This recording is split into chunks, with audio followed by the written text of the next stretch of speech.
So in the laws of motion, what is discussed here? First of all, what is the cause of motion? Before we go to the laws of motion, we must understand what is the cause of motion. So cause of motion we know is a force. Okay, cause of motion is a force. So some external agency is needed to provide force to move a body from rest. अगर कोई body रुकी हुई है उसको चलाना है, move कराना है, तो हमें फोर्स लगाना पड़ेगा थ्रू एन एक्सटर्नल एजेंसी. हाथ से धक्का लगाइए, गाड़ी का इंजन से खींचिए, या किसी भी तरीके से हमें क्या करना पड़ेगा, रेस्ट से मूव कराने के लिए बॉडी को फोर्स लगाना है. Likewise external force needed also to retard और स्टॉप द मोशन. अगर किसी बॉडी चलती हुई बॉडी को रोक देने का है, चलती हुई साइकिल को रोक देने का है, टॉय कार को रोक देने का है, तो क्या है कि हमें रिटार्डेशन लगाना पड़ेगा, मतलब ब्रेक लगाना पड़ेगा स्टॉप पे. तो वो ब्रेक क्या है, ब्रेकिंग फोर्स है वो. ठीक है, तो हमने किसी एक्सटर्नल एजेंसी से उसको अपोजिट डायरेक्शन में फोर्स लगाया, उसका मोशन बंद हो गया और वो रुक गई. अगर किसी स्टोन को हम देखते हैं तो हम ये देखते हैं ये जो फोर्सेस अभी हमने पढ़े, ये फोर्सेस जो है किस कैटेगरी में आएंगे? ये फोर्सेस आएंगे आपके कॉन्टैक्ट फोर्सेस, क्योंकि इसमें आपको क्या कर रहे हैं, इसमें आप कॉन्टैक्ट कर रहे हैं, बॉडी को टच कर रहे हैं. तो ये सब किस में आएंगे? कॉन्टैक्ट फोर्सेस में आएंगे. And let us name them contact forces. Contact forces. दूसरे टाइप के होते हैं फील्ड फोर्सेस या नॉन कॉन्टैक्ट फोर्सेस. जैसे कि for example a stone released from the top of a building accelerate downwards due to the gravitational pull of the earth. कोई भी पत्थर को किसी बिल्डिंग से गिराएंगे तो नीचे की तरफ जा रहा है, एक्सेलरेट हो रहा है, ग्रेविटेशनल पुल लग रहा है अर्थ का, इसकी वजह से. ठीक है, तो आप देखिए कि हवा में गिर रहा है, वो उसको टच नहीं किया गया है, it is not in contact with anybody, even then the force is being applied by the gravitational pull of the earth. Similarly bar magnet जो होता है, आयरन के छोटे छोटे पीसेस को अट्रैक्ट कर लेता है. इसका मतलब ये है कि ये नॉन कॉन्टैक्ट फोर्सेस हैं या फील्ड फोर्सेस हैं. ठीक है, means external agencies, gravitational and magnetic forces can exert force on a body even from a distance, means without touching them. Okay, अब हमारे पास सवाल आता है कि अगर कोई बॉडी यूनिफॉर्मली मूव कर रही है, if a body is moving uniformly, जैसे कि एक स्केटर जो है स्केटिंग कर रहा है कांस्टेंट स्पीड से हॉरिजॉन्टल आइस स्लैब पे, तो क्या एक्सटर्नल फोर्स रिक्वायर्ड है to keep the body in uniform motion? Is an external force required to keep the body in uniform motion?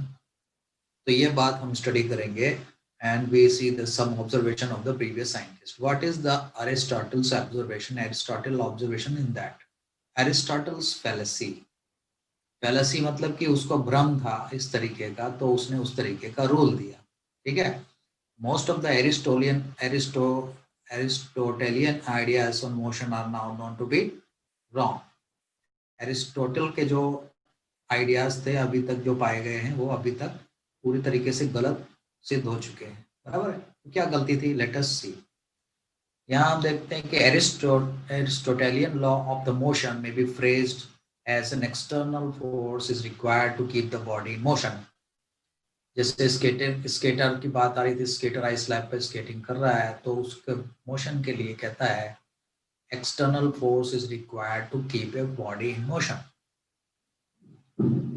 तो एरिस्टोटेलियन लॉ जो है ये गलत है.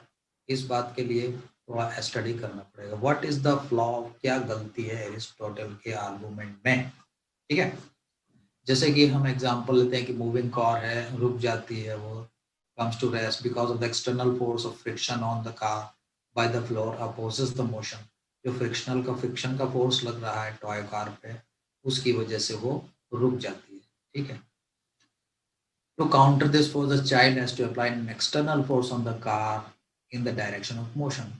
ये जो फोर्स है जो कि उसको रोक दे रहा है, फ्रिक्शनल फोर्स, उसको काउंटर करने के लिए बच्चे को क्या करना पड़ेगा? he has to apply an external force through the battery or engine whatever on the car in the direction of motion so that the car continues to move in the same direction. ठीक है, तो car जब uniform motion में तो उसके ऊपर कोई net external force नहीं लग रहा है, ठीक है। तो force on the child cancels the force of friction by the flow. तो जो चाइल्ड ने जो फोर्स लगाया, उसने किसने किसको कैंसिल किया, फोर्स ऑफ फ्रिक्शन जो बैकवर्ड डायरेक्शन में लग रहा था उसको कैंसिल किया, और देयरफॉर नेट फोर्स उसके ऊपर जीरो हो गया और कार यूनिफॉर्म मोशन में मूव करती रहेगी, ठीक है। तो कहने का मतलब क्या हुआ, if there were no friction, अगर फ्रिक्शन नहीं होता, the child would not be required to apply any force to keep the toy car in motion, uniform motion.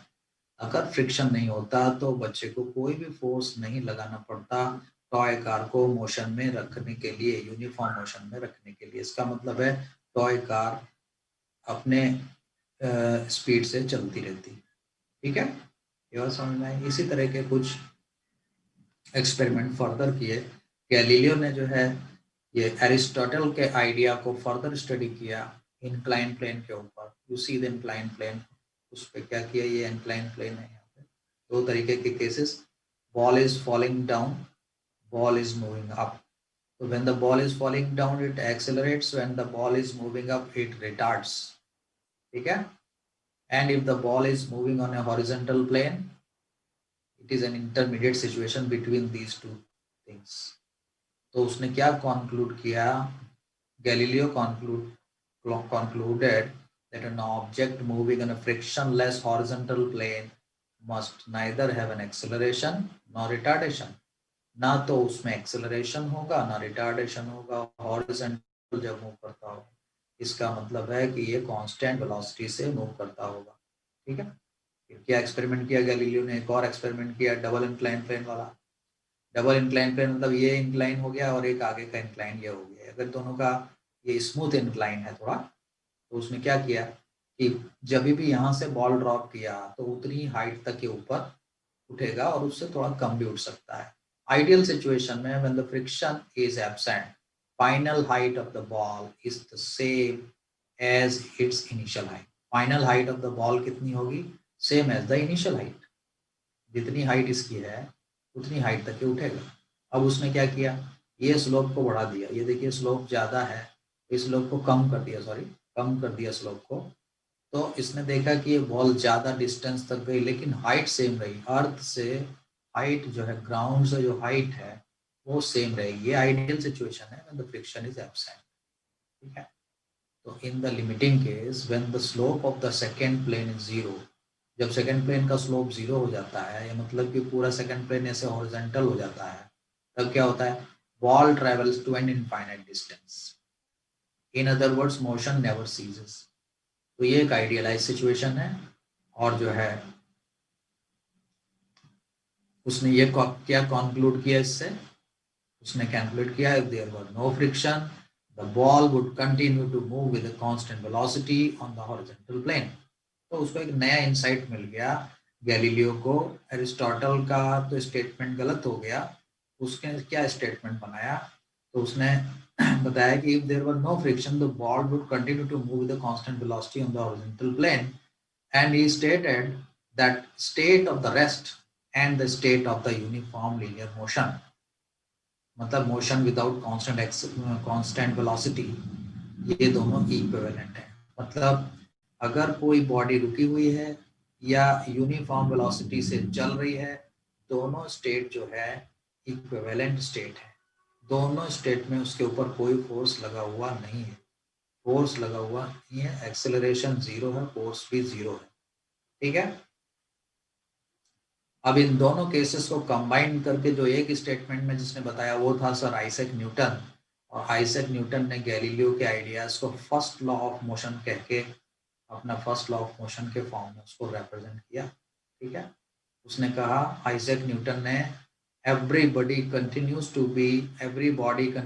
be in a state of rest or of uniform motion in a straight line unless compelled by some external force to act otherwise। कहने का मतलब है हर एक body continue करती है to be in state of rest, rest की जो position है तो रेस्ट की पोजीशन में रहेगी, और यूनिफॉर्म मोशन की पोजीशन है तो उसमें ही रहेगी, यूनिफॉर्म मोशन में रहेगी, अनटिल एंड अनलेस, जब तक कि उसके ऊपर कोई एक्सटर्नल फोर्स अप्लाई ना हो, ठीक है। तो स्टेट ऑफ रेस्ट और स्टेट ऑफ यूनिफॉर्म मोशन दोनों इक्विवेलेंट हैं, ठीक है। आगे चल के हम पढ़ेंगे ये दोनों क्या है, स्टेट ऑफ रेस्ट और स्टेट ऑफ यूनिफॉर्म मोशन, ये इक्विलिब्रियम पोजीशन कहलाती है।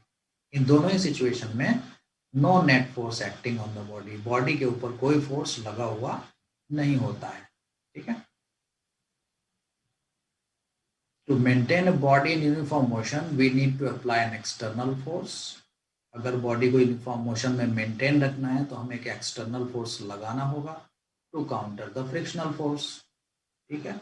So that the two forces sum up to zero, net external force, दोनों फोर्सेस का सम जीरो हो जाए, नेट एक्सटर्नल फोर्स उस बॉडी के ऊपर जीरो हो जाए। नेट एक्सटर्नल फोर्स जीरो रहेगा तो उस बॉडी की कांस्टेंट वेलोसिटी मेंटेन रहेगी, ठीक है। तो समराइज कैसे करेंगे इसको, if the net external force is zero, if the net external force is zero, a body at rest continues to remain at rest and a body in motion continues to move with a uniform velocity. This property of the body is known as the inertia, ठीक है। inertia का means मतलब क्या होता है, resistance to change, जैसी है वैसी रहना। अगर वो रुकी हुई है बॉडी तो रुकी रहेगी और चल रही है तो चलती ही रहेगी। This is the property of the body and this is known as inertia, okay. Inertia को जो रिप्रेजेंट करता है फिजिकली वो है mass, mass represent the inertia of the body. इसके बाद आता है Newton's first law of motion, तो हमने देख लिया, इसने स्टेटमेंट क्या दिया Newton's first law of motion में, स्टेट ऑफ रेस्ट और uniform motion, linear motion with imply, both employee zero acceleration, ये दोनों ही जीरो एक्सेलरेशन को रिप्रेजेंट करते हैं। अगर नेट एक्सटर्नल फोर्स किसी बॉडी पे जीरो है तो उस पर एक्सेलरेशन जीरो होगा, ठीक है। Acceleration can be non zero only if there is a net external force on the body, इसका, और अगर कोई बॉडी के ऊपर नेट एक्सटर्नल फोर्स लगा हुआ है तभी एक्सेलरेशन उस बॉडी में प्रेजेंट होगा, अदरवाइज एक्सेलरेशन जीरो होगा, ठीक है। ये बात हमारी समझ में, ये न्यूटन्स फर्स्ट लॉ ये कहता है। और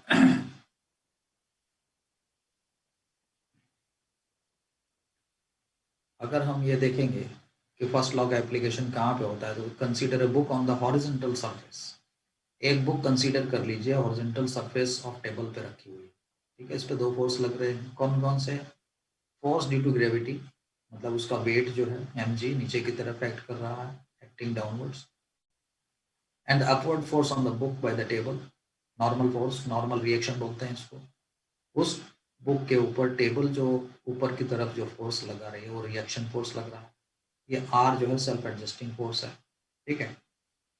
तो इसमें हम क्या कहेंगे, we observe that the book is at rest, ठीक है।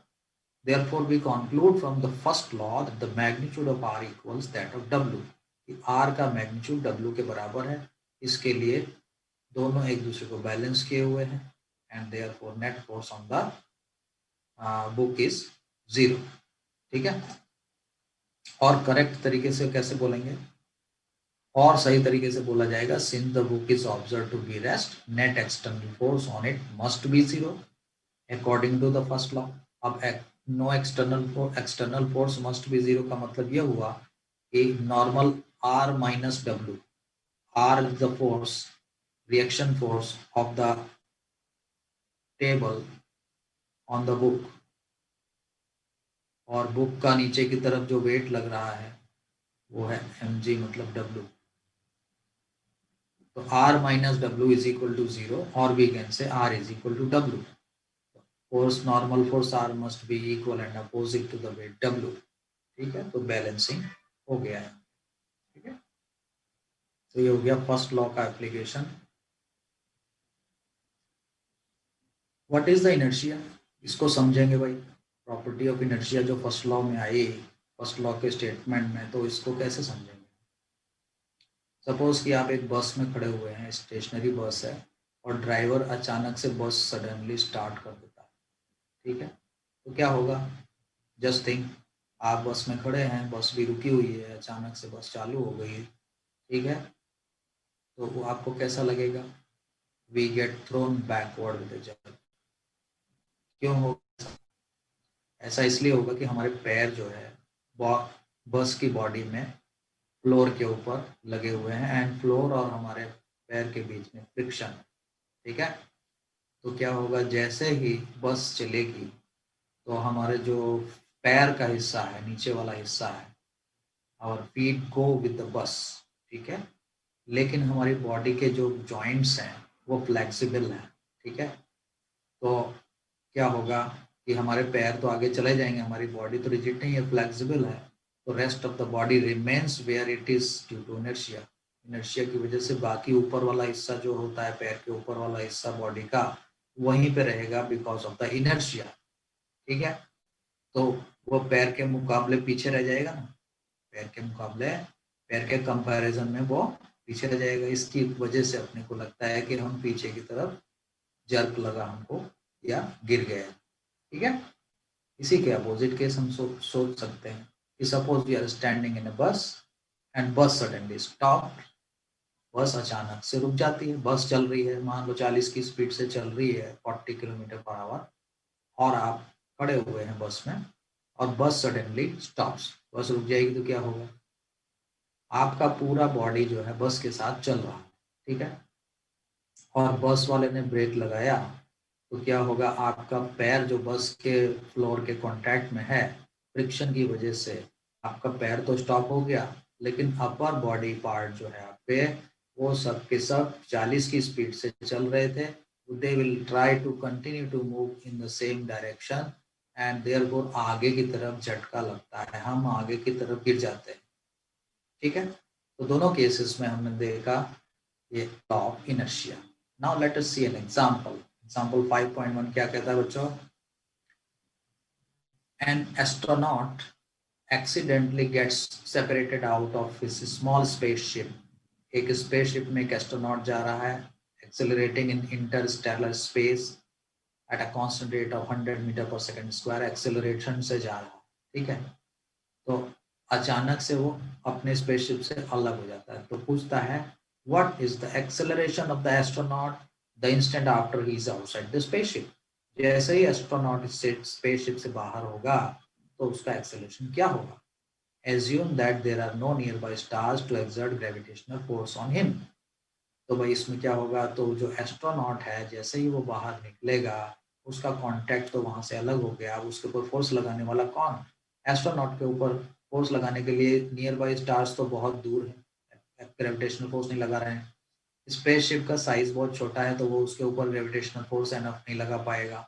इसके ऊपर उसके नेट फोर्स जो होगा एस्ट्रोनॉट का 0 होगा। स्पेसशिप तो एसी एक्सेलरेशन से आगे बढ़ जाएगा, लेकिन acceleration of the astronaut will be 0 by the first law of motion. Inertia की वजह से acceleration of the astronaut is 0, ठीक है। जब तक स्पेसशिप के कांटेक्ट में था उसके बॉडी में एक्सेलरेशन था, जैसे ही स्पेसशिप से अलग हुआ उसका एक्सेलरेशन 0 हो गया astronaut, right. There is no net force acting on the body of the astronaut, okay। Now let us discuss the second law of motion। second law of motion को समझने के लिए first of all we will understand some examples today and then we will go ahead। second law of motion क्या होता है, second law of motion जो है it refers to the general situation where there is net external force acting on the body। अब किसी body के ऊपर net external force लग रहा है उसकी स्टडी करने के लिए दिया गया है क्या, सेकेंड लॉ ऑफ मोशन। तो इसके लिए हमें कुछ टर्म समझने पड़ेंगे। जैसे पहला टर्म है हमारा momentum. What is momentum, momentum of a body is defined as the product of its mass and velocity. तो P is equal to m into v। Since the velocity is a vector quantity, momentum also is a vector quantity, okay।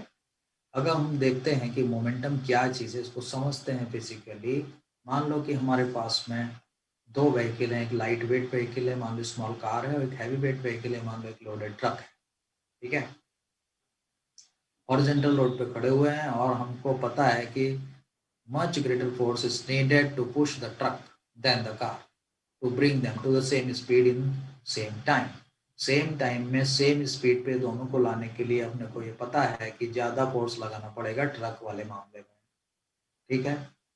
दूसरा example देखते हैं। हमारे पास दो पत्थर हैं, एक हल्का है एक भारी है। ठीक है, one light and one heavy drop from the top of the building. Person on the ground will find it easier to catch the light stone than the heavy stone. ऊपर से पत्थर गिर रहा है, एक 10 ग्राम वाला है और एक 10 किलोग्राम वाला है, ठीक है।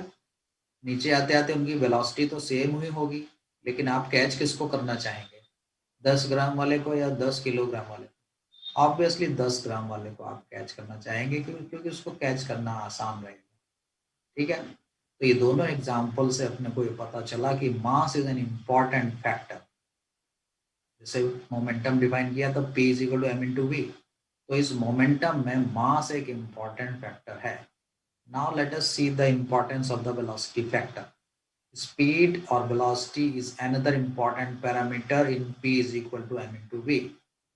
तो एक बुलेट जो है अगर गन से फायर होगी तो आसानी से ह्यूमन बॉडी के टिश्यू को भी पियर्स कर सकती है, ठीक है, आदमी को मार भी सकती है, रिजल्टिंग इन कैजुअलिटी।